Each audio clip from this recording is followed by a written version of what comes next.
Good morning, everyone. This is Father Nate, missionary priest in Italy, and thanks for joining us today, March 31st, on No Greater Delight, our podcast on Marian feast and Marian meditations. So today we start off with the Abbot Orsini, who tells us that they celebrate today Our Lady of the Holy Cross in Jerusalem. And he says that this is where a part of Our Lady's veil is kept, given to it by Saint Helena. Likewise, we go across the globe to Colombia, where they celebrate Virgen de los Milagros, the Virgin of Miracles, in Almaguer, Cauca, Colombia. So recently, this was 2001, the communist guerrillas of the Revolutionary Armed Forces of Colombia, known as FARC, brutally and repeatedly attacked many villages in the Colombian Andes. On March 31st, they dynamited the Catholic Church in Almaguer.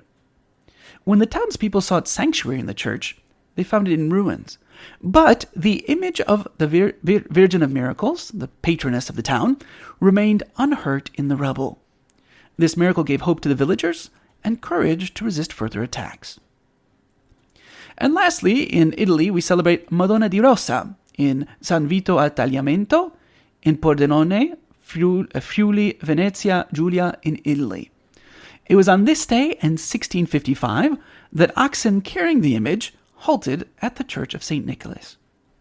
And so that's what we're celebrating today, March 31st, in the Marian world. For today's Marian meditation, taken from the book by Father Ildefonso Villar, we start with meditation 52, entitled Life at Nazareth. Today we'll consider the first point, pride with all its attendants. So he starts off with this little note. Another distinguishing mark of the home of Nazareth was that of its humility and obscurity. And that is why we call that period the hidden life of Jesus. So the first point, pride with all its attendants. Haughtiness, conceit, vanity, self-love, a disordinate craving for the praises of men. All that is inborn in human nature. All of us are affected by the same disease. Who does not like to be esteemed and praised? Who does not resent, especially on some occasions, the contempt, the indifference, the coldness with which he is received in society? Recall several instances in your own life. Recollect the intense feeling of humiliation suffered, especially when you were entitled to a different treatment. It is a consequence of original sin. We are all tainted with it. All of us bear the same wound.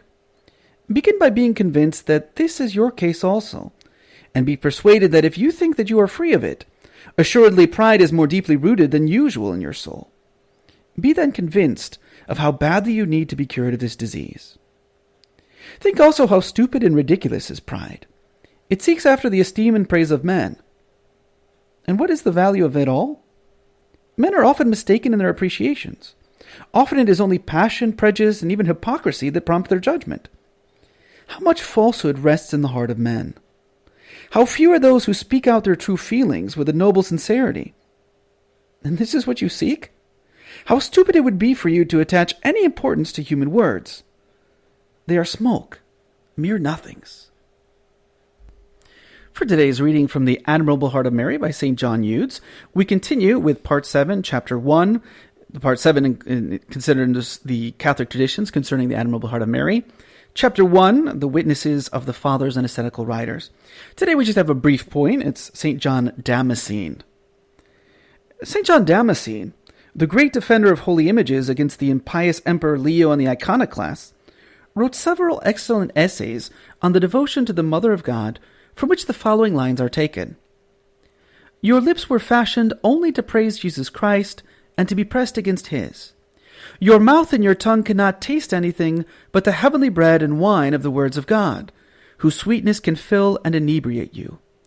Your pure and immaculate heart is always turned towards your beloved, and is applied only to contemplate him, to desire him, to seek him, and to aspire after him.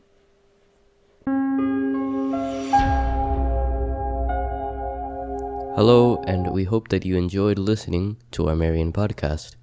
In the spirit of Saint Bernard of Clairvaux, we say to you that there is no greater delight than to spread the devotion of Our Lady. We hope you share these sentiments and encourage you greatly to share with a loved one. Know that you are always in our prayers, and we ask that you keep us in yours. God bless.